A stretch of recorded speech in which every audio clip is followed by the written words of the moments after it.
So hello everyone, welcome back to my channel. और आज हम बात करेंगे स्टीरॉयड के बारे में। स्टीरॉयड का क्या रोल है कोविड इन्फेक्शन में। तो चलिए स्टार्ट करते हैं।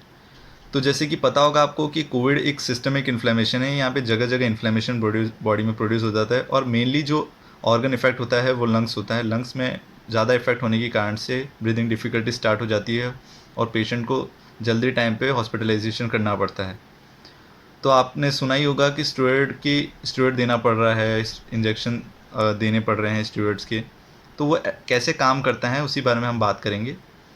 तो जैसे कि सिंपल भाषा में समझते हैं कि जैसे कि कोई भी बैक्टीरिया और वायरस आपकी बॉडी में अटैक करता है, तो जो हमारा इम्यून मैकेनिज़्म होता है वो उस बैक्टीरिया और वायरस के खिलाफ लड़ता है और उसके कारण से इन्फ्लेमेशन प्रोड्यूस होता है। तो इस केस में, कोविड के केस में, ज़्यादा इन्फ्लेमेशन ज़्यादा बन रहा है, बॉडी में प्रोड्यूस हो रहा है और लंग्स इतने ज़्यादा जल्दी ख़राब हो रहे हैं।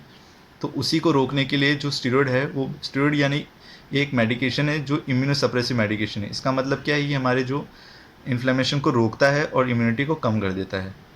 तो इन्फ्लेमेशन हम जब स्टेरॉयड देंगे तो हमारा जो इन्फ्लेमेशन जो बन रहा है लंग्स में वो कम हो जाएगा। तो ये उससे ब्रीदिंग डिफ़िकल्टीज़ इम्प्रूव हो जाएगी। तो हमने इन्फ्लेमेशन तो कम कर दिया, पर जो बैक्टीरिया और वायरस है वो तो उधर ही हैं। तो उसके साथ साथ हम एंटीबायोटिक भी देते हैं ताकि वो जो बैक्टीरिया और वायरस है वो भी हम हटा सकें। अब बात करते हैं कि स्टेरॉयड कितने टाइम तक देना चाहिए। तो बेसिकली स्टेरॉयड का रोल होता है 5 to 10 days, depend upon the condition of the patient. अगर आपका सीवियरिटी ज़्यादा बढ़ रही है तो फिर हम डॉक्टर उसी सलाह पे, डॉक्टर अपनी खुद की ज़रूरत पे वो इंजेक्शंस बढ़ा सकते हैं और टाइम आने पे उसे धीरे धीरे कम भी कर सकते हैं। किन केसेस में स्टेरॉयड नहीं देना चाहिए?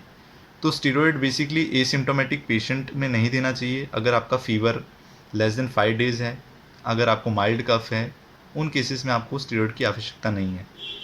स्टेरॉयड कब उसका रोल बढ़ जाता है? जब आपका HRCT स्कैन आप करवाते हैं, अगर वो 9 या 10 से ज़्यादा ऊपर आ रहा है और आपको फीवर और कफ आपका 5 दिन से ज़्यादा है, बहुत आपकी सीवियरिटी, आपकी जो ब्रीदिंग कैपेसिटी है, ऑक्सीजन आप चेक कराते हैं वो 94 से कम आ रहा है, आपको रेस्टलेसनेस ज़्यादा बढ़ रही है, तब हम स्टेरॉयड चालू कर देते हैं।